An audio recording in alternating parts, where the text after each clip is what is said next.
Hello guys, welcome back to my YouTube channel knowledge begin. I am Mohammad Tauseef Khan और आज का हमारा टॉपिक है salient features of British constitution. कि ब्रिटिश कॉन्स्टिट्यूशन की खासियत क्या है, उसके सैलिएंट फीचर्स क्या है। Salient features of British constitution. तो सबसे पहला सैलिएंट फीचर है मोस्टली एन अनरिटन कॉन्स्टिट्यूशन। यानी कि ब्रिटिश का जो कॉन्स्टिट्यूशन है वो ज़्यादातर पार्ट जो है वो उसका अनरिटन फॉर्म में, यानी कि लिखा हुआ नहीं है, एक तरीके से कन्वेंशन में है, ठीक है, उनके कल्चर में है, लेकिन अनरिटन फॉर्म में है। मतलब बहुत थोड़ा पार्ट जो है वो रिटन फॉर्म में है, अदरवाइज मोस्टली पार्ट जो है वो अनरिटन कॉन्स्टिट्यूशन है ब्रिटिश कॉन्स्टिट्यूशन का। Second, flexible constitution. Means flexible constitution से क्या मतलब है, इसका मतलब ये है कि वो आसानी से उसमें चेंज किया जा सकता है।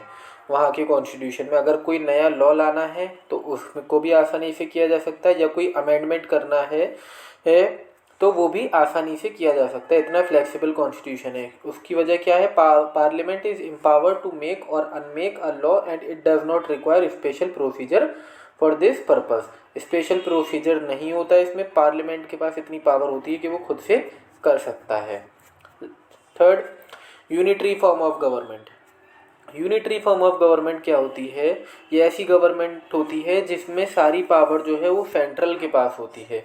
यानी कि ब्रिटिश के अंदर सारी पावर जो है वो सेंट्रल के पास है, यानी कि पीएम के पास है, ठीक है। और जो बाकी स्टेट्स के पास नहीं होती पावर, सारी पावर एक सेंट्रल के हाथ में रहती है, यानी कि यूनिटरी, इसी को यूनिटरी फॉर्म ऑफ गवर्नमेंट कहते हैं। लेकिन इसका अपोजिट होता है फेडरल फॉर्म ऑफ गवर्नमेंट। उसमें क्या होता है, उसमें सेंट्रल के साथ स्टेट के साथ जो है पावर इक्वली डिवाइड हो रही होती है, जैसे कि यूएसए में है, इंडिया में है, लेकिन वो इक्वली नहीं है, इसीलिए उसको क्वाजी फेडरल कहते हैं।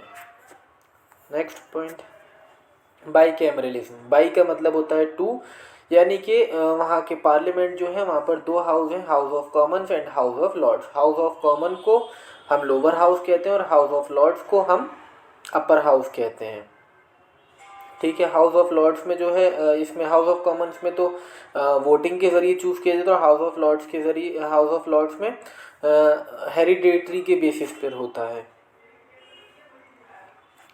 Next point, supremacy of parliament. England के पार्लियामेंट के बारे में ये कहते हैं कि इंग्लैंड का पार्लियामेंट कुछ भी कर सकता है, सिर्फ ये छोड़कर कि आदमी को औरत बना दे और औरत को आदमी बना दे, वो ये छोड़कर सब कुछ कर सकता है ब्रिटिश का पार्लियामेंट। इतना पार्लियामेंट सुप्रीम है, यानी कि सुप्रीम ऑथोरिटी वहाँ पर क्या है, वो पार्लियामेंट है। सुप्रीमेसी ऑफ पार्लियामेंट इसीलिए कहा गया है, वो सुप्रीम ऑथोरिटी बताया गया है पार्लियामेंट को, ये भी एक खासियत है। Next, rule of law. Rule of law का क्या मतलब है कि सब जो है वो रूल के अकॉर्डिंग ट्रीट किए जाएंगे। It means equality before law, all are equals in the eyes of law and should be treated equally. यानी कि सब कानून की नज़र में बराबर हैं और सबको इक्वली ट्रीट किया जाएगा, चाहे वो अमीर हो चाहे वो गरीब हो। Next, independence of judiciary.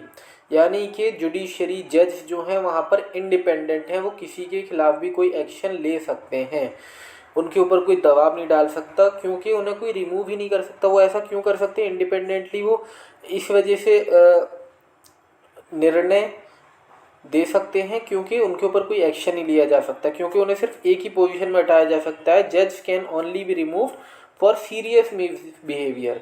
जब वो सीरियस मिसबिहेवियर कर दें किसी के साथ तभी उन्हें हटाया जा सकता है। And according to procedure required the consent of both the houses, और वो भी दोनों हाउसेज की सहमति से। इसीलिए जुडिशरी जो है वहाँ पर बिल्कुल ही इंडिपेंडेंट है और इंडिपेंडेंटली वो निर्णय देती है। Next, constitutional monarchy. Constitutional monarchy का क्या मतलब है, ये एक तरीके की फॉर्म ऑफ गवर्नमेंट होती है जिसमें मोनार्क को जो है वो हेड ऑफ स्टेट बना दिया जाता है।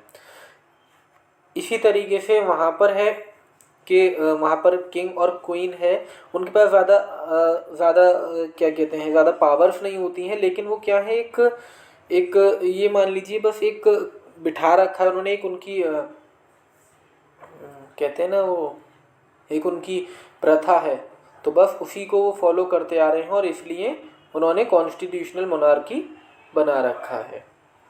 नेक्स्ट बाई पार्टी और टू पार्टी सिस्टम, मतलब वहाँ पर टू पार्टी सिस्टम है, यानी कि सिर्फ वहाँ पर दो पार्टियाँ, दो मेन पार्टीज़ हैं और तीसरी पार्टी कोई मेन नहीं है।